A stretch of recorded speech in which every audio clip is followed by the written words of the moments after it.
Live வரக்கூடாது அப்படின்னு நான் நினச்சிட்டு இருந்தேன். இப்படி ஒரு லைவுக்கு நான் வந்துட்டேன். என்னமோ என்ன பேசுகிறேன்னு எனக்கு புரியல. இது என்னோடய சேனலோட ஒரு கடைசி ஒரு லாஸ்ட் மூமெண்ட் அப்படின்னு கூட சொல்லலாம். சப்போஸ் என் சேனல் ஆக்சஸ் உள்ளவன் இந்த ஸ்ட்ரீமர் கீயை ரீசெட் பண்ணிட்டா எத்தனையோ பேருக்கு சேனல் ஹேக் ஆனால் நான் உதவி பண்ணியிருக்கேன். எனக்கு உதவி பண்ண யாரும் இல்லை.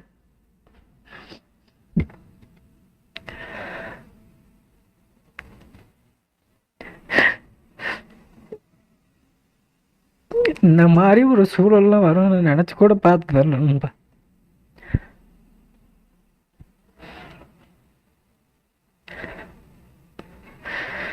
கொலாபரேஷன் ஒரு ப்ரொமோஷன் நம்பி ஓனர் ரோல் பார்த்தீங்கன்னா என்ன மிஸ்யூஸ் பண்ணி ஏமாற்றி வாங்கி இந்த சேனலே என்கிட்ட இருந்து பறிச்சிட்டாங்க. அவன் யார் என்ன எதுவுமே தெரியாது. அவன் என்கிட்ட கொடுத்த எல்லா டீட்டெயில்ஸுமே ஃபேக்கு. இந்த ஒரு நிலைமையில் நான் நானே ஒருத்தனுக்கு சேனல் எடுத்துகிட்டு போவோம் அப்படின்னு சொல்லி கொடுப்பேன் அப்படிங்கிற ஒரு நிலைமை எனக்கு வரும்னு நினச்சி கூட பார்க்கல. நீங்களே பார்த்துருப்பீங்க இந்த மாதிரி எஸ்ஆர்எம் ப்ரோ நான் வாழ்க்கையிலே பார்த்ததில்ல. அவர் 6 வருஷமா சேனல் ஆரம்பிச்சிருக்காரு. ஆனால் ஜஸ்ட் 4 இயர்ஸ் நான் அவரை பார்த்துருக்கேன். அவரோட நிறைய வீடியோஸ்லாம் பார்த்துருக்கேன். ஆனால் இந்த மாதிரி அழுத ஒரு வீடியோ கூட பார்த்ததில்ல. அவர் கோவப்பட்டு பார்த்துருக்கேன், கெட்ட வார்த்தை திட்டி பார்த்துருக்கேன். ஆனால் இந்த மாதிரி பார்த்தது இதுதான் ஃபஸ்ட் டைமு. இது என்ன ப்ராப்ளம் நம்ம வீடியோலேயே ஃபர்தராக எக்ஸ்பிளைன் பண்ணுறேன். உங்களால் முடிஞ்ச சப்போர்ட்டை நம்ம எஸ்ஆர்எம் ப்ரோக்கு கொடுக்கணும். ஏன்னா தமிழ் கம்யூனிட்டியில் ஒரு 2 மில்லியன் சப்ஸ்கிரைபர்ஸ் இருக்கலாம், ஒரு பெரிய விஷயம். ஹிந்தி அந்த சைடில் வச்சுருக்கலாம். ஆனால் தமிழ் சைடில் பிக் யூடியூபர்னு சொன்னாலே எஸ்ஆர்எம் தான். இந்த ஃப்ரீ ஃபயர் கண்டென்ட்டை 8 வருஷமாக தொடர்ந்து அவரோட உழைப்பால் போட்டுட்ருக்காரு. அதுவும் சாதாரண அவரோட கண்டென்ட்டால் இல்லை, அவரோட கேம் பிளேயால் எல்லாரையும் கவர்ந்துருக்காரு. அந்த கேம் பிளே கிடைக்கிறது கஷ்டம். அது நம்ம எஸ்ஆர்எம் ப்ரோட்ட இருக்குது. ஆனால் இந்த மாதிரி சுச்சுவேஷனில் அவர் மாட்டிருக்காரு. இதை என்னன்னு எக்ஸ்பிளைன் பண்ணுறேன்னா, நம்ம எஸ்ஆர்எம் ப்ரோ கஷ்டப்படுற ஃபேமிலியில் பிறந்தவர் தான். அவர் கேம் பிளே வெளியே காட்டி மட்டுமே உலகம் பூரா நம்ம இந்தியா பூரா ஃபேமஸ் ஆனவர். இந்த ப்ராப்ளமுக்கு வரும் நம்ம ஃபஸ்ட்டு. எஸ்ஆர்எம் ப்ரோ எப்போவுமே பெய்டு ப்ரமோஷன் அதெல்லாம் போகவே மாட்டார். அன்னைக்கு என்னன்னு தெரில, ஒரு அந்த ஹேக்கர்னு சொல்லப்படுறவங்க கன்வின்ஸ் பண்ணி கேட்டுருக்கலாம். ஸோ அதனால எஸ்ஆர்எம் ப்ரோ போயிருப்பாருன்னு நினைக்கிறேன் நான் கூட. ஏன்னா சாதாரணமாக எஸ்ஆர்எம் ப்ரோவில் அப்படி போகிற ஆள் கிடையாது. எஸ்ஆர்எம் ப்ரோ நிறைய கிரிட்டிசிசம் ஃபேஸ் பண்ணியிருக்காரு.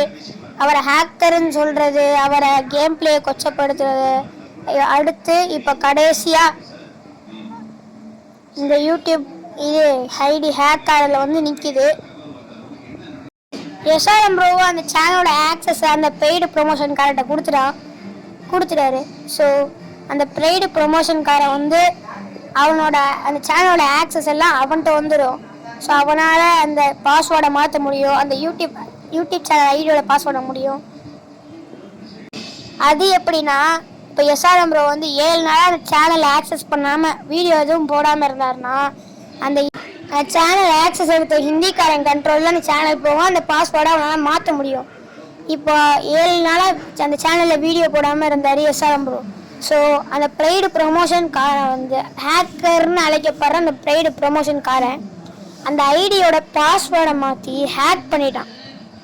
ஸோ இந்த பிரச்சனை எஸ்ஆர்எம் ப்ரோக்கு எப்படி ஹெல்ப் பண்ணுறதுன்னா, நீங்கள் யூடியூப்காரனோட அஃபீஷியல் ஐடியில் போயிட்டு எஸ்ஆர்எம் ஜஸ்டிஸ் ஃபார் எஸ்ஆர்எம் அப்படின்னு ஒரு கமெண்ட்டை மட்டும் போடுங்க.